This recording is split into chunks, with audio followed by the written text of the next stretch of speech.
Okay, so good morning. Today's daf is Bava Kamma daf Nun, and we are at the Mishnah at the bottom of Mem Tet Amabet. So we're just going to jump right in to it, as we are going to be discussing liability for a pit. Okay, if you dig a pit, when are you liable? So if somebody now falls in or something falls in and is damaged. So hachofer bor b'rishos hayachid, if in fact you dig the pit in rishos hayachid, in a private domain, ufsacho the rishos harabim, and you create an opening for it in the public thoroughfare. So let's look at Rashi and see exactly how we're understanding this. Well, first of all, he adds the kol shekanim chafer b'rishos harabim. Certainly, if you did all of the digging in Rishos Harabim, and you did the opening in Rishos Harabim, ufaschu l'Rishos Harabim, then you would also be liable. Okay, we're going to see at the end of this Mishnah that all of these cases in the Mishnah are situations where you are going to be liable for any damage that's done. That it's not specifically in his rishus that you are going to be liable. Dahabale bor de islay balim, because at some point there was an ownership of it. Don't say that that's going to be the case. Tani Seifa, because in the next Mishnah that we'll learn at the end of the day today, we'll see that even if you dig the bore in Rishos Harabim, you're going to be liable. So that's point number one. So, and what does it mean? So what does this context mean? It means that the opening of the pit is in Rishos Harabim, but the content, the depth of the pit is in the private. So basically, imagine it's sort of like slanted. So you fall down horizontal / slanted, because there's got to be some kind of drop that we're talking about, because we'll see that in the next Mishnah, where we're going to say that you need to have a 10 tvachim drop, or any kind of drop will cause liability for damage, but a 10 tvachim drop will cause liability if you cause death. Okay, but in any event, so case number one, you dig a pit in a private domain and it opens to a public domain. Case number two, or if the pit is dug in the public domain, but it opens in your private domain. And so Rashi there explains,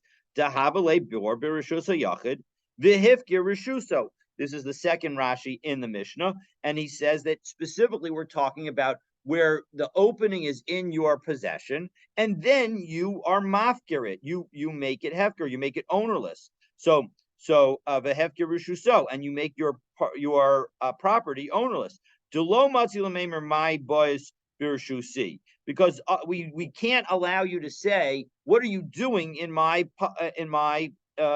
property? V'nafal derech piv l'toko, and then the idea is that you fall from the mouth into the content, and the content, again, this was the second case was a pit dug in Rishos Harabim. So again, if this area is Rishos Harabim, so, and then here is the Rishos Hayachid, you have the hole, and then the bottom is over here, and it's covered over here, so there's no hole from that perspective. So the hole sort of like slants down into Rishos Harabim from Rishos Hayachid, and we're saying, again, according to Rashi, that we're making the Rishos Hayachid part of it, we're giving it up. We're saying it's ownerless so that anybody can walk there. And so as a result, that's when somebody gets damaged there, that's going to be a problem.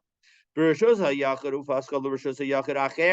you've got it if you start digging in your neighbor's yard and you open it up into your yard, and Rashi says,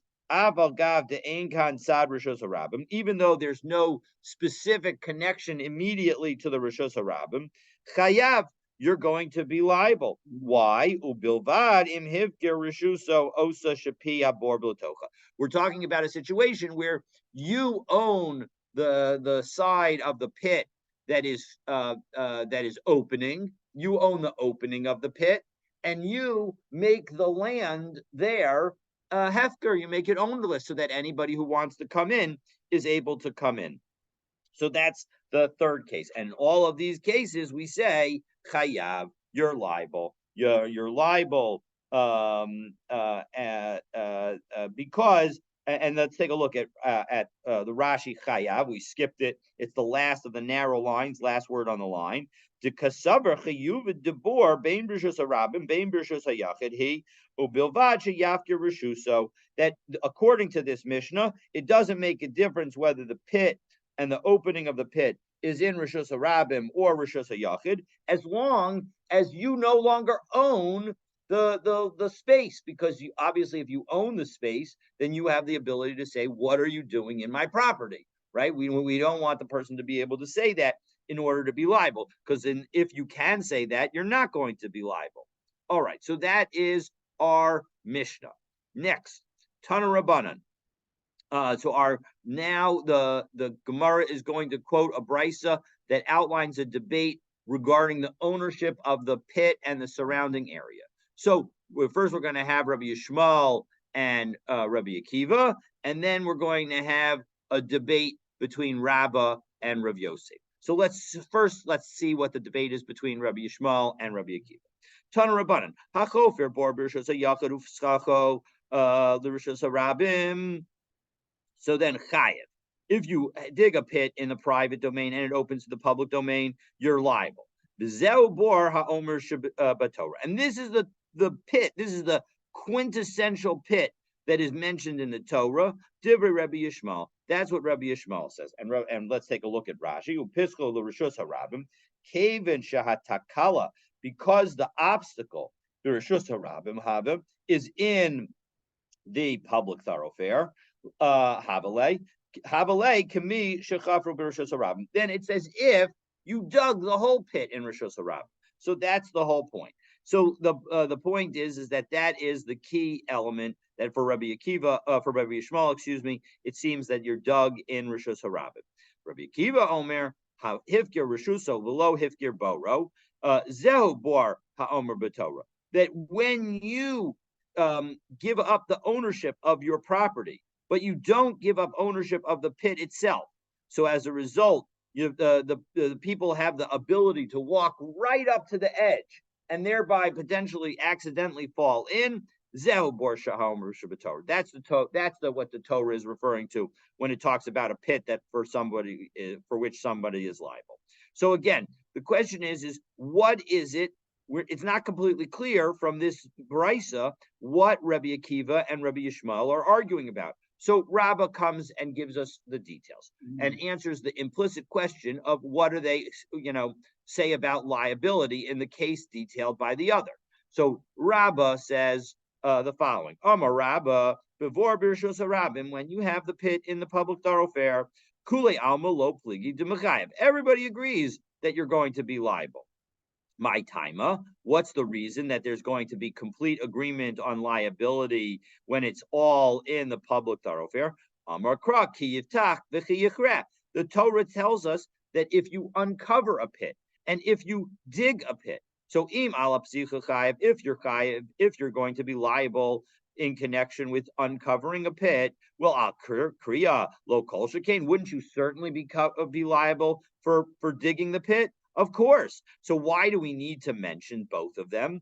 Elashal iske pesicha val iske beria baalo. The point is that the issue is that you're liable not because of the location, but because of the action that you took.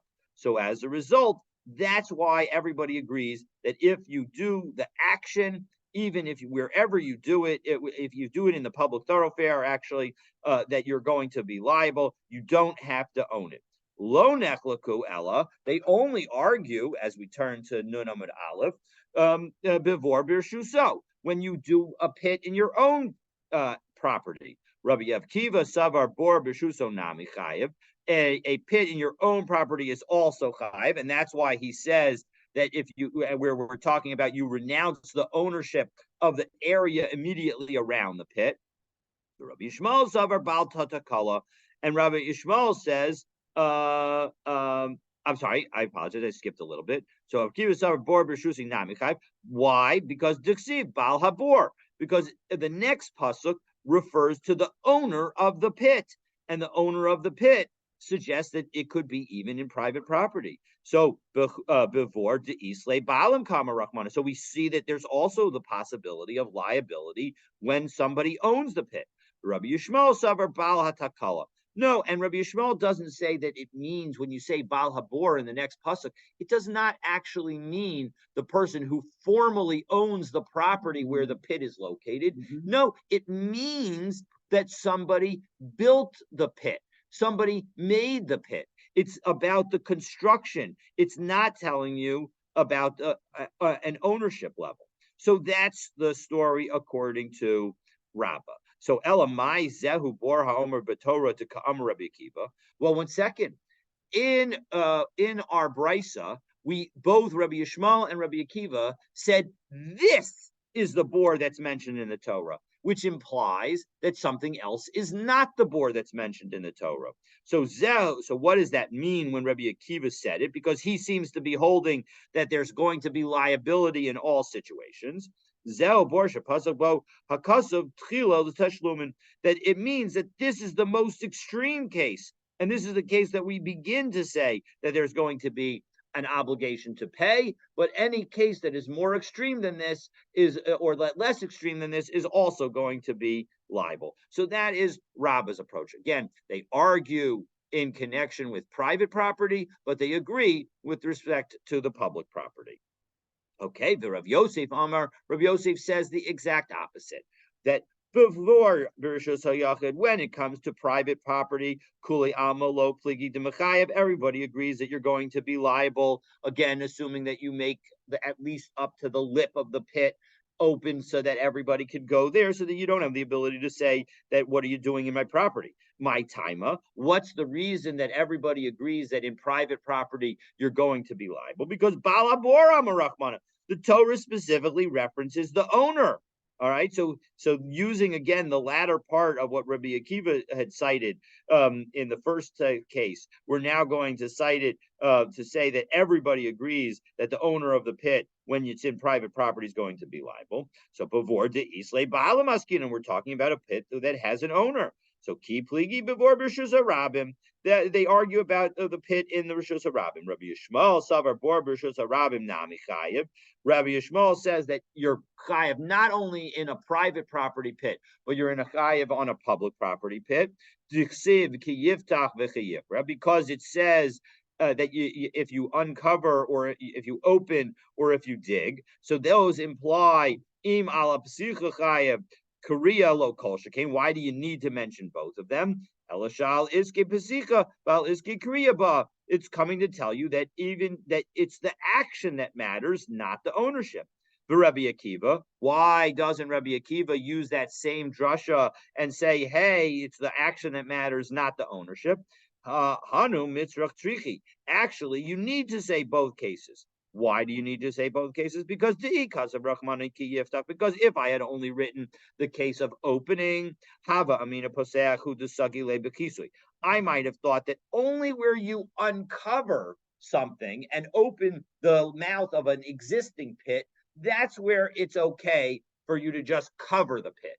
But if you were to, but Kora Losaki Lebekisui, but if you were to actually be the one who dug the pit, I would say that covering it is not sufficient. You have to actually fill the pit in.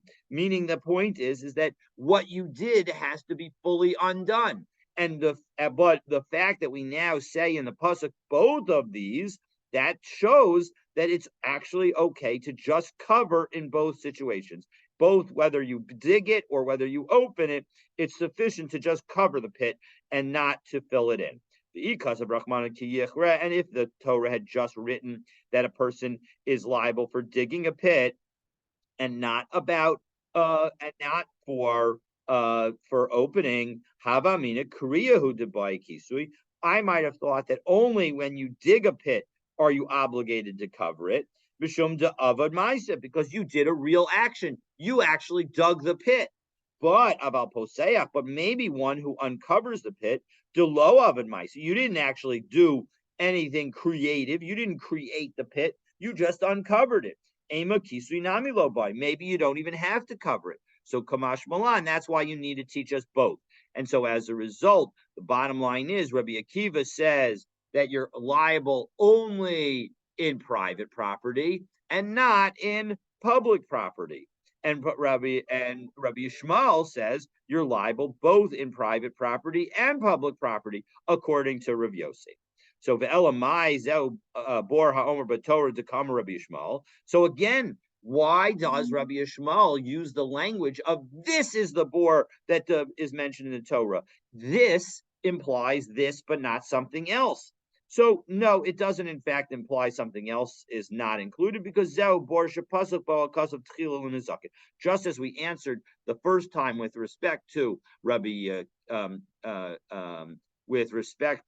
Akiva's understanding in Rabbah's explanation, so too we're now going to explain Rabbi Yishmael and Rabbi Yosef's explanation, that it means that this is the pit for which the Torah began the discussion of liability, but according to Rabbi Yishmael, nothing is excluded. All kinds of pits you're going to be liable for. Okay, so now we're going to challenge Rabbi Yosef's opinion. Again, Rabbah says everybody agrees in Rishos Harabim, and the debate is in Rishos HaYachid. And Rav Yosef says everybody agrees in Rishos HaYachid, and the debate is in Rishos Harabim. So Meisvei, what about the following brisa? Hachofer bor Rishos Harabim ufsacho l'Rishos HaYachid. If the pit is dug in Rishos Harabim and is opened into Rishos HaYachid, patur, then he's exempt. So here we have a problem, because here the opening is in the private domain, and yet we say he's exempt. And Rav Yosef said everybody agrees that you're going to be liable in the private domain. So how could this say he's exempt? But the Brisa continues, but you're not really allowed to do this. Why aren't you allowed to do this? Because you're not supposed to dig and create a cavity underneath the public thoroughfare. We're worried that there could be a collapse. And then now that was rule number one, which again is going to be problematic according to Rabbah. Now, problematic according to Rav Yosef, but according to Rabbah, it fits fine, because this could just brisa be according to Rabbi Yishmael, who says that you're not that you're exempt when you dig in your own private property. So what's rule number two in the brisa? If you did a pit, a ditch, or a vault in your private domain, but the opening is in the public domain, well then chayav. Now you're going to be liable, and again, that is going to work according to everybody, because everybody has at least one opinion that says you're liable for opening a pit in the public thoroughfare. Now, what happens if you dig a pit that is close to Rishos Harabim? Kagon elu achofrin leushin, like those who dig foundations. So then patur, you're exempt. Why are you exempt? The implication is because you dug a foundation. You had a positive purpose for creating the pit that was adjacent to the Rishos Harabim. Rabbi Yossi, Rabbi Yehuda Makayev, but Rabbi Yossi says no. Even in that case, even if you have a positive reason for creating a pit right next to Rishos Harabim, you're going to be liable. You have to at least create a 10 tefachim high barrier so that people don't accidentally walk into it. Or or you have to put adam. Excuse me. Or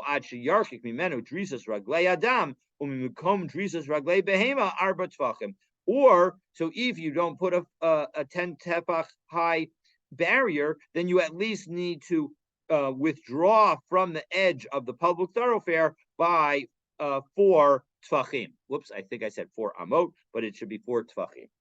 So I'll need to make that change in my document. Okay. So taima delusion. What's the reason that you're allowed to? There's no liability when you build adjacent to the public thoroughfare according to the Tanakama, it's because you built a foundation. You had a positive reason. Halav leushin chayiv. But if you weren't digging it for a foundation, you were just digging for the fun of it. Well, then you'd be liable. So money. So who would say this? Who would say that digging in your own property at the edge of the public thoroughfare is going to be problematic? So Bishlam ala Rabba, it makes sense according to Rabba, because Reisha Rabbi Yishmael, V'Seifa Rabbi Akiva. The beginning of our brisa is Rabbi Yishmael, because he says that you're exempt when you dig in the private domain. And the end of the brisa is Rabbi Akiva, because he says that if you dig in the private domain, you're going to be liable. So, but Ella, the Rav Yosef, Bishlam Seifa, it makes sense that you say that you're going to have liability in the last case of the Gemara, because of the brisa, because you're digging in your own property at the edge of the Rishos Harabim, and because Divrei Hakol, everybody agrees that digging in your own property is a problem. That's why the Torah said Bal Habor, Ela Reisha money. But who is the Reisha? The Reisha says that you're not going to be liable when you dig in your own property next to the public domain. Lo Rabbi Yishmael, below Rabbi Akiva. It doesn't work according to either of them. So Amar Lach Rav Yosef would tell you, no, Kula Divrei Kolhi. Really, everybody could go according to every part of this brisa. Reisha Shalo Hifkir Lo Rishusa Velo Boro. That the case in the Reisha is where you dug inside your property away from the edge of Rishos Harabim, and you did not make any of your property public available. You didn't renounce ownership of any of your property. And so as a result, it's in the middle of your property, and you could say to them, why did you come onto my property? And so as a result, you won't be liable at all. So Amar Rav Ashi, Hashta de Okimta, the Rav Yosef, the Divrei Hakol, the Rabbanami, Lo Tokma Katanai. So now that you told me this answer to explain this brisa, that the brisa could follow everybody according to Rav Yosef, we now don't need to have an internally inconsistent brisa according to Rabbah either. Because again, Rabbah was going to say, according to our original explanation, that the beginning of the brisa is Rabbi Yishmael, who says that there's no liability in private property, and the end of the brisa is Rabbi Akiva, who says that there is liability in private property. So we had originally basically made the brisa somewhat internally inconsistent, because the first part had a different author than the last part. So Rabbi Nami Lo Tukma Tana. You don't have to say that it's a debate among Tanayim. Midaresha Rabbi Yishmael, Seifa Nami Rabbi Yishmael. We could say that both the beginning part and the end part are Rabbi Yishmael. Why? Because Taima de Leushin. Why is it that Rabbi Yishmael says? So Rabbi Yishmael says that the person is exempt when he digs in his own property, and then at the end he says that the reason that you're exempt is only when you dig for a foundation. Halav leushin chayiv. When you don't dig for a foundation, you would be liable. Why? What's the situation where we're going to say that if you're digging for a foundation, you wouldn't be liable, and if you dig not for a foundation, you would be liable? Kigon de arvach arvuche l'rishos harabim. So the last case, when we say that we're talking about a case where if you dig in private domain adjacent to the public domain, and you're digging a foundation, you're not going to be liable, but otherwise you are going to be liable. It's talking about where some of the digging goes into the public domain. And so as a result, because some of the digging went into the public domain, if you don't have a good reason for doing it, well, then Rabbi Yishmael would say that you're liable according to Rabbah. Okay, so that was challenge number 1 to Rav Yosef. Challenge number 2 from Rav Yosef comes from another brisa. So again, we're going to ask whether the following brisa contradicts Rav Yosef. Meisvei hachover bor b'rishos hayachid ufsacho l'rishos harabim. You dig a pit in the private domain and you open it to the public domain. Chayiv, you're liable. B'rishos hayachid hasmucha l'rishos harabim. But if you dig it in the private domain close to the public domain, patur, then you're going to be exempt. So Bishlam ala Rabba Kula Rabbi Yishmael. This brisa follows Rabbi Yishmael because again, if you do it in the public domain, you're liable. If you do it in the private domain, you're not liable. That's what Rabbi Yishmael says. Ella Rabbi Yosef, but according to Rabbi Yosef, Bishlam Aresha Rabbi Yishmael, it makes sense. The first part could be Rabbi Yishmael, who says that you're liable when you do something in the public domain, unlike Rabbi Akiva, who said that you're not liable if you do something in the public domain. Ella Seifa Mani. But who does the last one? Who does the end of that brisa follow? Lo Rabbi Yishmael, the low Rabbi Akiva. It doesn't work according to either of them. So Amar Lach, Rabbi Yosef would Rabbi Yosef would explain, no, B'chover le'ushin divrei hakol. No, really, it follows everybody. And the point is we're talking about a situation where you're digging a foundation. And when you dig a foundation that's adjacent to the public domain, you're going to be exempt from liability, just as we saw in the first brisa. And so that's how we're going to define the case of Bereshos HaYachid Smucha L'Reshos HaRabim, that it's talking about a positive digging that involves a foundation. Okay, so now that we challenged twice and both times we were unsuccessful, now we're going to essentially challenge both of them. Because what about this brisa? Doesn't this brisa seem to undermine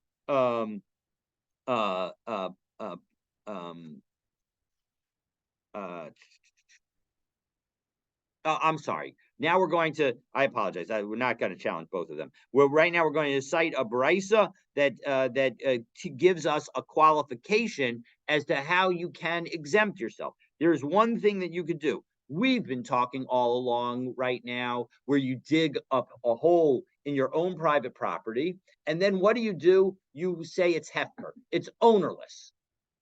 And so in that situation, anybody could walk in and fall into it, and therefore you'll be liable. But there's something that you can do that will actually work out for yourself. So Tana Rabbanan, chafer ufasach umasar l'rabim. What if you dig a pit and you leave it open, and you give it to the public? So then patur, then you're going to be exempt. And if we take a look at Rashi, 1, 2, 3, 4 lines up in the narrow lines of Rashi, umasar l'rabim, you give it to the public. Da'amar lebnei yiro, you say the following words to the people of the city. Habor hazeh shechafarti, this pit that I dug, sarach lachem, is for your needs. Lishtos mei geshamim, so that you can drink the rainwater. Hamiskansin sham, that comes into this, that gets gathered here. V'reuya lishtos behemos, and you can mehen, and you can also drink you can cause your animals to drink from it. So then in this case, hareyehu masur lachem, all of this is being given to you. So if you say all that, then according to Rashi's understanding of this brisa, you are exempt. So although you'd be liable if you just make it ownerless, if you actually give it to the public, you can actually avoid liability. However, but if you dig and uncover and you don't give it over to the public, well then chayav, then you're going to be liable. All right. And this was in fact the practice of Nechunya. He was the person who dug pits and ditches and vaults, and he would give them over. He would dig and he would uncover and he would give it to the public. That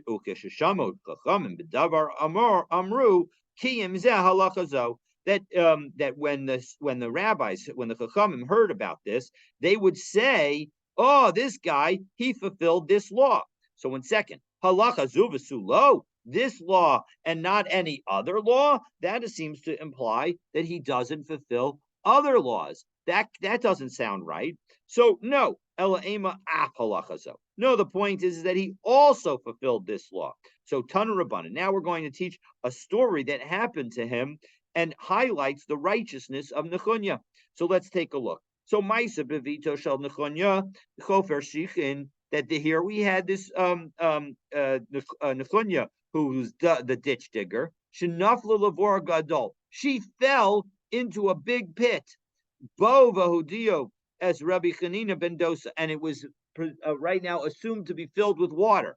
And the case was brought to. They told Rabbi Chanina ben Dosa, And Shah Rishona, the first time they told him Amar Lahem Shalom, he said don't worry about it. She's okay.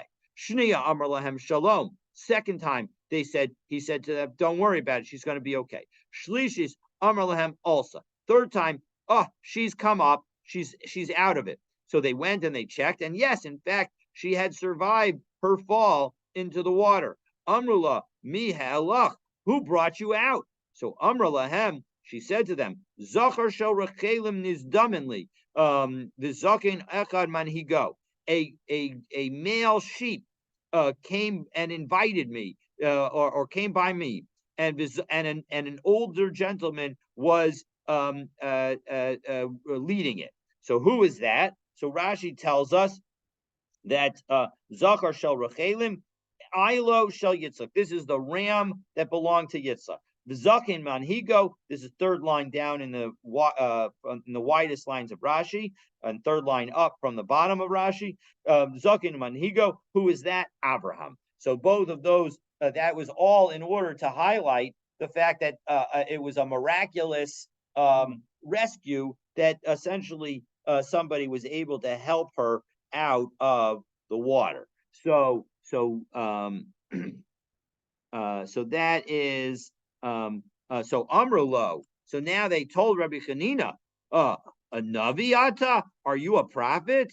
Amr Lahem, lo Navi Anochi, below ben Navi Anochi. It's not, I'm not a prophet, and I'm not the son of a prophet. Elakach Marti. Here's what I realized.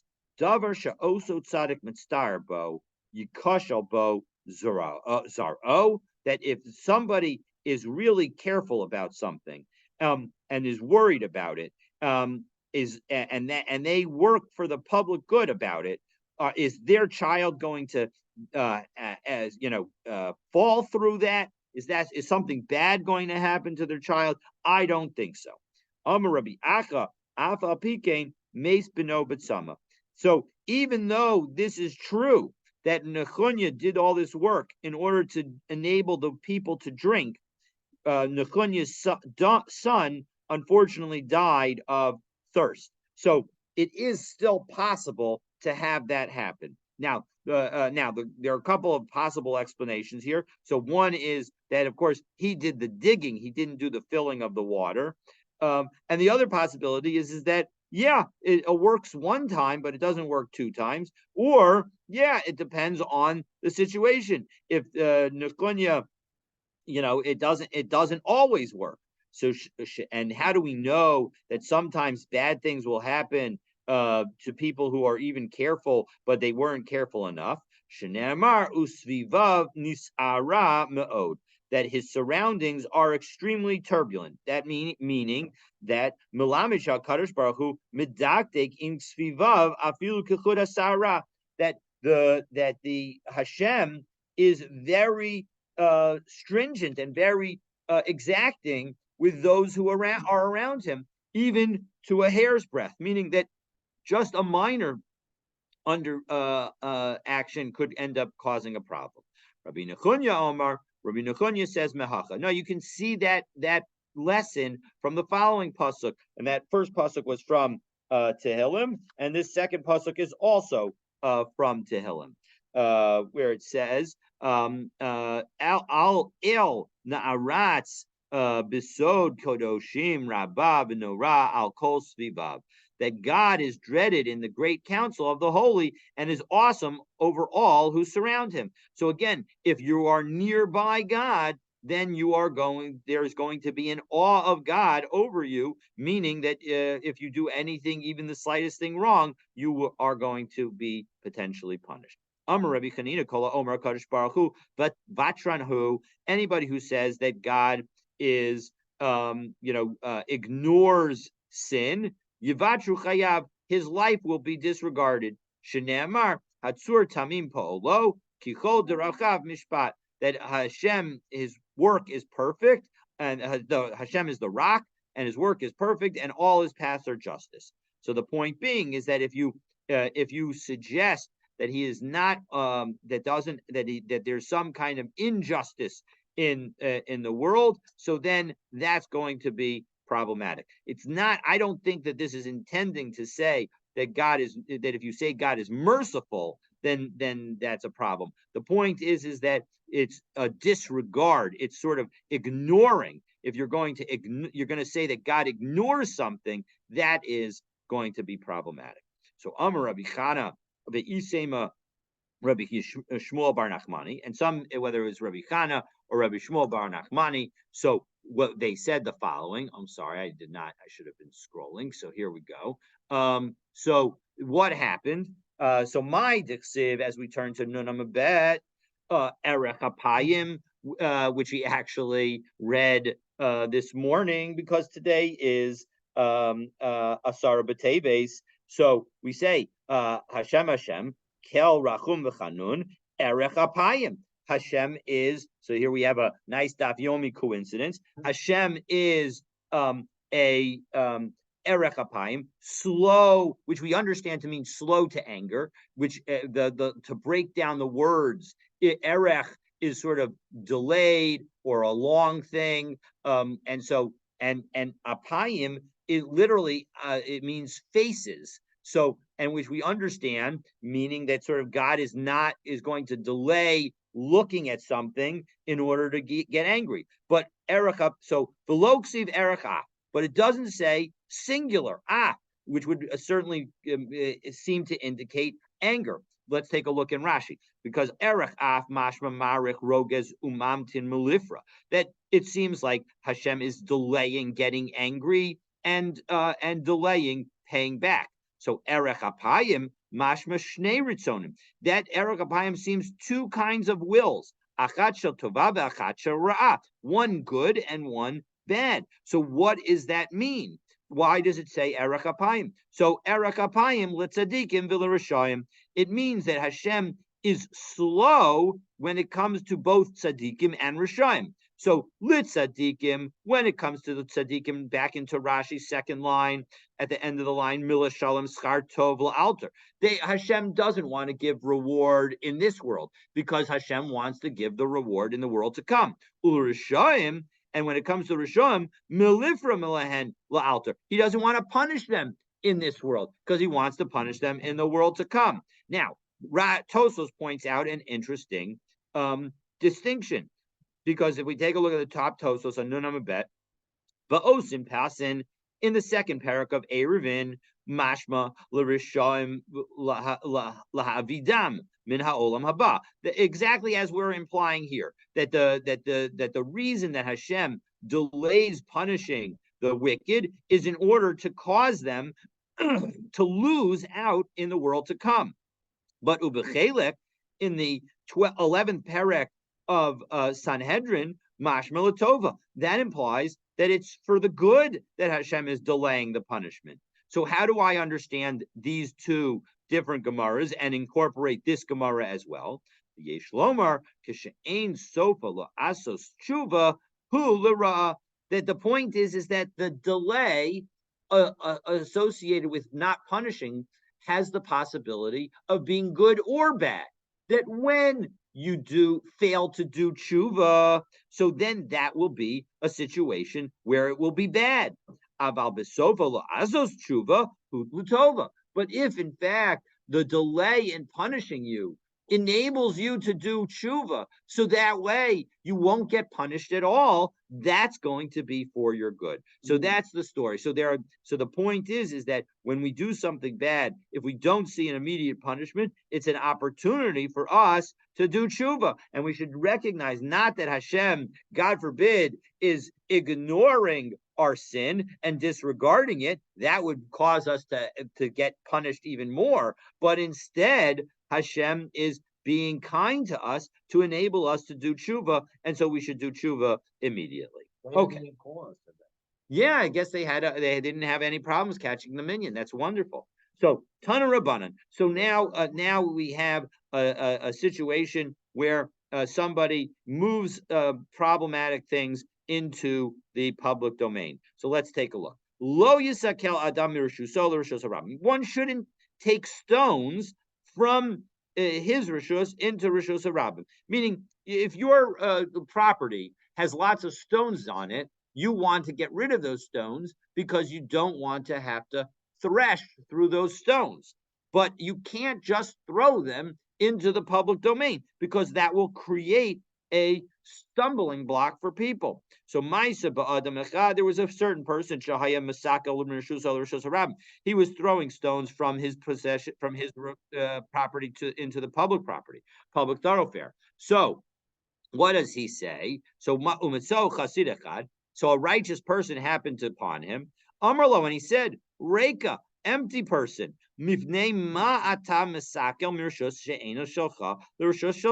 Why are you throwing rocks from property that doesn't belong to you to property that does belong to you? Now, of course, he was actually doing the opposite. He was throwing rocks from property that did belong to him to property that didn't belong to him. But the person was actually the righteous person was actually on some level onto something, because let's see what happens. Liglegalab. So the person who was throwing the rocks into the public thoroughfare was laughing at him. Don't you understand? I'm throwing from my property out of my property. You got it all wrong. However, liyamim nitzrach limkor sadeu. Unfortunately, the guy ended up in a financial troubles, and he needed to sell his field. And then he happened to be walking in the Rishus Harabim, and he stumbled over the stones that he himself had thrown in there. That's talking about your karma. That's a perfect example. That's Shem, punishing the person with the thing that he had done wrong. So Amar, so the person said, Yafa Amar Lioso Chassid. That the Chassid really was accurate when he told me that why are you throwing stones from property that doesn't belong to you to does belong to you? Because he realized what was going to happen. All right, Hachofer bore right into the next Mishnah. So this Mishnah continues the first Mishnah, talking about digging pits. So Hachofer bore B'Rishus Harabim. If you dig a pit in the public thoroughfare, so then what happens? So and a donkey or an ox falls into it, chayav, you're liable.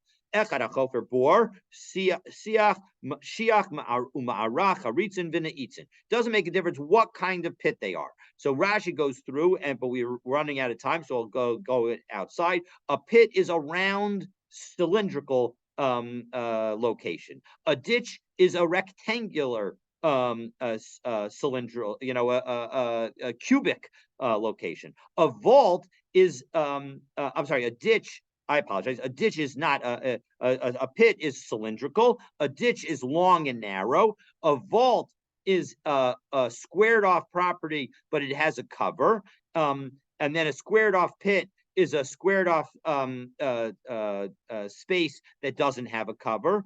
And a wedge-like pit is as you'd expect. It's a pit that has a wider opening and a narrower bottom. So in all of those situations, chayiv. Why do you specifically tell us a pit in the Torah? So because when a normal pit will be at least 10 tvachim deep, and that is the sufficient depth to cause death. So so anything that has sufficient depth to cause death, asara tvachim, if it has 10 tvachim, well, then you're going to be liable for the death. If it's less than 10 tvachim, and then something falls into it and it dies, putter, then you're not going to be liable. You'll be exempt. But if an animal, is just injured by falling into such a small, less deep thing, well, then chayav, then you're liable. So Amarav bor shechayva alav Torah, the pit that the Torah it creates liability for. Lehevel below lechavato. It's because of the bad air that is in the pit, not because of the impact of the fall. Why? Because Alma Kasavar Chavata Karka Olamhu Damaskale. If the Rav thinks that when you fall and you hurt yourself because of the ground, it's the world that's hurting you. You're not going to create a liability that's associated with that. But Ushmuel Amar, no. It's both the narrowness of the air and the bad air that's down there, and the damage that happens because of the fall. V'im tomer l'chavato amra Torah v'lo lehevlo. And if you want to tell me that you're liable not because of the bad air, but only because of the pit, haTorah he'ida al habor v'afilu molis sefogin shel tzemer.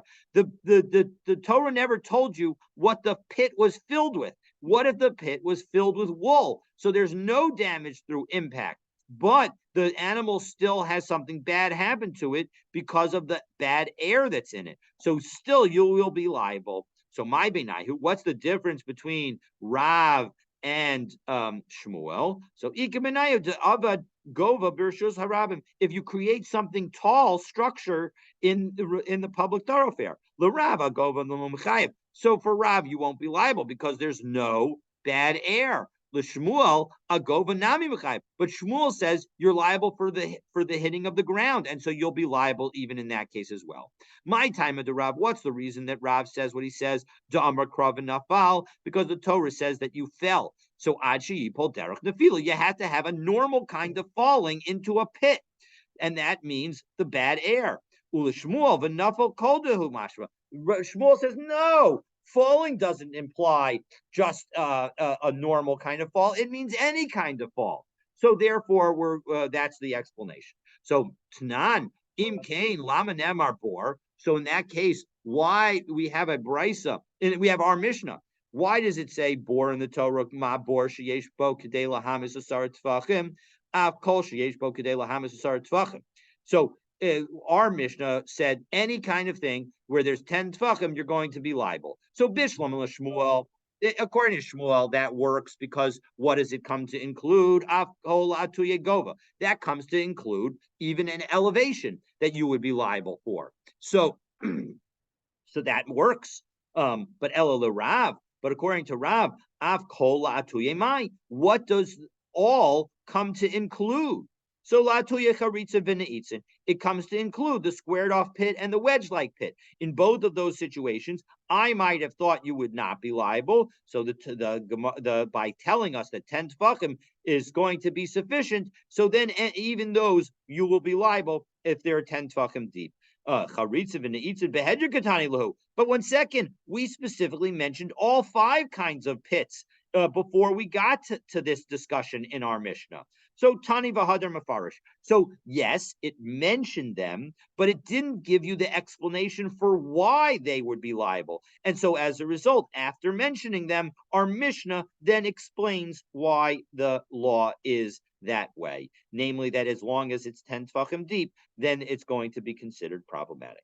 V'hani kula tani lamali. Well, why did I need to mention all 5 of these cases? So now let's go through all 5 cases, and we'll see. So tzricha, at least the first 4 cases, and we'll see why you needed all 4. And then the 5th one, and the idea is we can see from here that it's lozu afsu. Not only this, but even this. That's how we're going to be going through it. The etan bor, because if I had only taught about a bor, hava mina bor asara dehu de isle be havala, that it's only a pit that has 10 tfachim that has going to have bad air, mishum de katin uchricha, because it's small and round. Aval shiach de arich. But when it comes to a ditch that's long, maybe even if it has 10 tefachim deep, it's not going to have bad air. But in fact, by teaching the fact that a ditch is also included, we learn that it does have bad air. And if we had only taught about the ditch, Shiach asarahu de ispe habla. Maybe it's only a ditch that has 10 tefachim that has foul air. Mishum diktin, because it's long and narrow, and specifically the narrow pit piece. Aval ma'ara demiraba. But when it comes to a vault that is squared off, that has a square structure to it, it just has an opening to the edge, to the side. Ema ba'asara leispe habla. Maybe in that situation it wouldn't have bad air. And if we only, and so therefore we need to teach a ma'ara, a vault, in order to say that has bad air also. So, and if we had only taught the vault, hava amina, I might have thought ma'ara ba'asara hu de ispa havla. It's a 10 tefachim vault that has bad air, mishum de metalala, because it's got a covering to it. Aval charitzin de lo metalale, but a squared off pit doesn't have a cover, so Ema Ba'asara Leis Bahu Hevla. So maybe if even when it has 10 tefachim deep, it won't have the bad air. The Tana Charitzin, and if you finally taught just the squared pit, Haba mini Charitzin Asarahu de Isbahu Hevla. It's only because it's squared off that it has bad air. Mishum de Leis Bahu Revicha Milael because it's not wider at the top than at the bottom. Aval Ne'itzin, when you have a wedge-shaped pit, that's wider at the top, more than the bottom. Maybe I would say that there is no bad air at the bottom of it because it's got plenty of exposure to air because it's got a wider opening. So Kamash Malan, in every one of these 5 cases, we are in fact going to have bad air, and in every one of those 5 cases, the person who digs it will be liable if they dig it in a public thoroughfare or if they dig it in a private thoroughfare and make their private thoroughfare open to everyone. Again, that's dependent on the way we understand the Rabbah and Rav Yosef debate, but in any event, we'll go with that explanation for the moment. So now that we've dealt with all of that, the Gemara again quotes our Mishnah in an effort to challenge both Rav and Shmuel, to say that 1 second, Rav and Shmuel, you seem to both be inconsistent. It seems to be the fall that matters. So how can you say what you're saying? So we will see that, God willing, tomorrow. So stay tuned for tomorrow's daf. Have a wonderful day, a fabulous Shabbos. There will be classes next week. Wednesday, Thursday, and Friday will be in person and online. And I look forward to continuing our learning together. Have a great Shabbos. Shabbat Shalom. Shabbat Shalom. Have an easy fast. Thank you. Thank you so much. You as well. Easy fast. It's nice to have a nice Daf Yomi coincidence today. Yes, yes. We don't get that often. Thanks.